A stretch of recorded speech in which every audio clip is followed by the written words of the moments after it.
I never relied on the free cruise offers.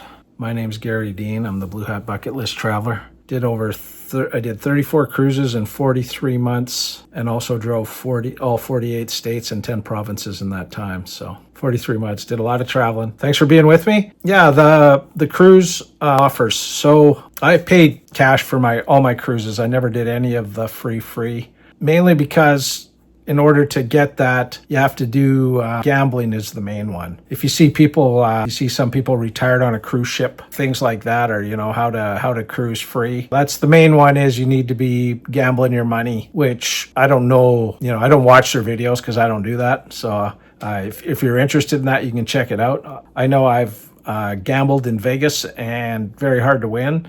So I don't imagine the cruise ship casinos are any different. But maybe. I don't know how much points you get. I don't know. If the cruise is $3,000 and you put $3,000 in the slot machine, are you going to break even and get a free cruise? I don't know all the logistics of it. So I'm also on holiday. So I'll do a video going back in the day. I used to go to Vegas a lot and I gambled a lot. You're obligated. I would be comp at certain hotels, but I felt really obligated to gamble. As soon as I would come through the door and get to reception, you would have the concierge, come and introduce themselves, let you know, you need anything, I'll look after you. You're kind of on the hook, and I went once to Vegas with my buddy and I got a free room for us and everything and free meals, totally comp. But, instead of enjoying a lot of Vegas, I was, felt obligated to hit the buttons on the slot machines and put my money at risk, so to speak. So I never did any of that. Casinos at Sea, I think it's called, on NCL, and maybe that's the same on all the cruise lines. You'd have to check it out. But that's what the majority of the people I met. I was on the Epic that has the Beatles shows, and I was doing a back-to-back cruise, and while I was waiting on the turnover day for the second cruise to start, we had to all gather up for immigration. There was a lady there, and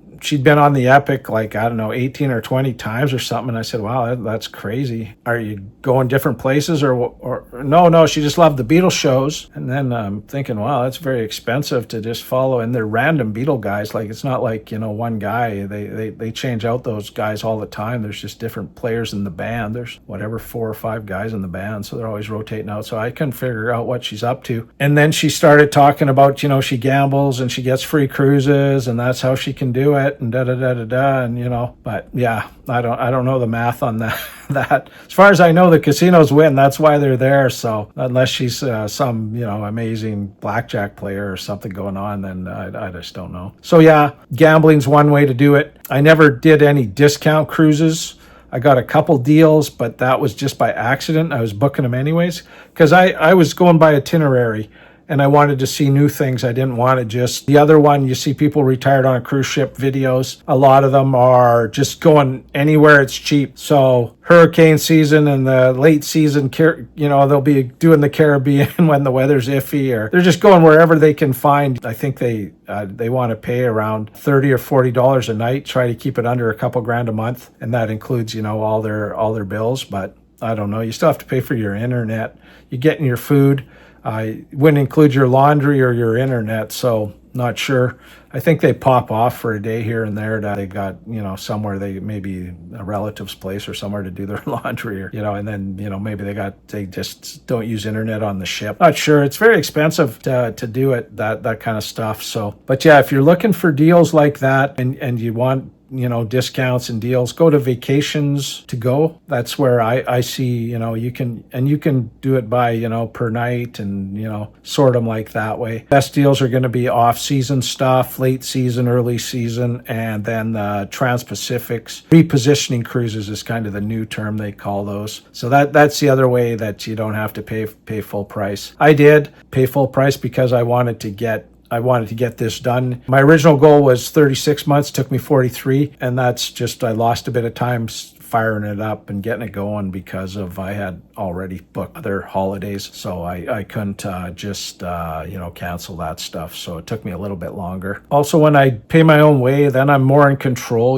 I get to pick my room. I get to, do what I want, go where I want. I'm not obligated to show up for any, seminars or any type of sales pitches, things like that. More and more now, you're starting to see, just like the timeshares, they're starting to do cruise ships. The big lines aren't doing it, but you'll see other offers, and it is basically, you're going to get this room for 1 or 2 weeks a year type thing, and you can book where you want to be, based on availability and what part of the world you want to see and things like that. So that's another way. Maybe think you're saving money. I'm not sure on the math again. You would have to check that stuff out. I never did check it out because, like I said, I want to get certain places at certain times, and I didn't even care what ship it was on. I did try to stick with NCL because the points do add up to better deals on internet, on laundry, specialty dining if you like that, on photographs, on gift shop shopping, all that kind of stuff. It does add up. It does pay to be loyal. If you do find a cruise line you like, definitely take advantage and try to stick with it. I did do a video. You can see it. There's another way you can save money, and that is to pay all at once. Do like a world cruise. Royal Caribbean had offered it. Not sure if they currently are. You'd have to check, but you can Google those kind of ones, and you didn't have to do the whole world. You could do, I think it was broke into 4 different parts, so you could go through and do it that way, part at a time. And of course, the best deal is if you do the whole thing at once, and then you could do segments. I could never figure out, I'm still working, so I could never just figure out being somewhere gone for 3-4 months. I went for 2-3 weeks a month and then back for a week, catch up on my work, and then get back on ships and whatnot. So, but yeah, that's another way if you don't want to pay the full pop, because people say, oh, the cruise is only this much. Well, the other thing was I couldn't take advantage of the some of the promos are like they're going to do your airfares and things like that, but I was already traveling, so I wasn't going from my home airport to wherever the cruise was. I was somewhere else in the world trying to get to where that cruise ship was, so I couldn't get the deal, which is what it is. But so for me, it was expensive because I was doing hotels before and after the cruise. I was doing flights, my own flights. Then I was doing the solo cruise. So it adds up to quite a bit per night. And I did, over those 43 months, I did over 500 and some nights total on a cruise ship. So it's a lot of money on the cruise ship, and then on the airlines and the hotels before and after, and everything else, the Ubers, getting to and from the airports and that. So yeah, if you want to see the world by cruise ship, I can say the number one thing you want to do is figure out when you're going to start and make sure you have a clear schedule, because I started, and like I said, I had prior commitments, so I would be on the East Coast, and I live on the West Coast, but I'd be on the East Coast somewhere, and okay, great, I'm going to do this thing. And then, oh, that's right, I got to be in Vegas at something I had said I would do. So boom, back to Vegas. And so, yeah, it added a lot of time and a lot of money to my plans. So if you can figure out a better way, just plan it better. If you do decide, you want to see more. I see people now that are doing, I've got friends that are kind of getting into retirement age and starting to check things out, but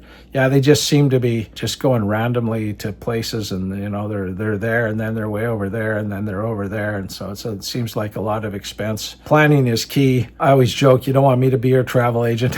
It costs you a lot of money, and yeah, you would be doing 2 or 3 a.m. Cruises, or flights to get places, right? Sometimes I'm up. Even now, I'm going to be leaving soon for my 34th cruise going to South Africa, and I got a flight 8 a.m. So I got to be at the airport at 5 a.m. So I'm going to be up it's an hour to the airport, so I'm going to be up 3:30 in the morning to get there for an 8 o'clock flight, right? I'm going to be pretty tired by the time that plane gets out of there. So yeah, don't let me be your travel agent. And if you're your own, plan it good. And if you're going to be loyal to the cruise line, talk to them. If a lot of times it's free.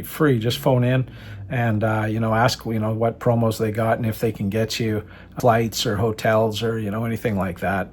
Because the one time I did do it, I did out of Turkey with NCL, and I got 2 days in Turkey with them at a nice hotel, saw a lot of Istanbul, and then I got on the cruise, and they took care of everything for me. I just basically had to get on the plane in my city, and they supplied all the flight, everything. So it was very relaxing, and I think because I booked it a couple years ahead, it was a very good deal. The other way to save money is definitely plan ahead, or if you don't really care if it's available or not, you can book last minute. Cruise lines are very affordable if you book last minute. Opposite of airlines, last minute airline ticket very expensive, last minute cruise ticket very affordable. So before you book the last minute cruise, ticket that's a great deal, make sure the flight to get there is a great deal. Okay, Blue Hat Bucket List Traveler, hope you're doing good.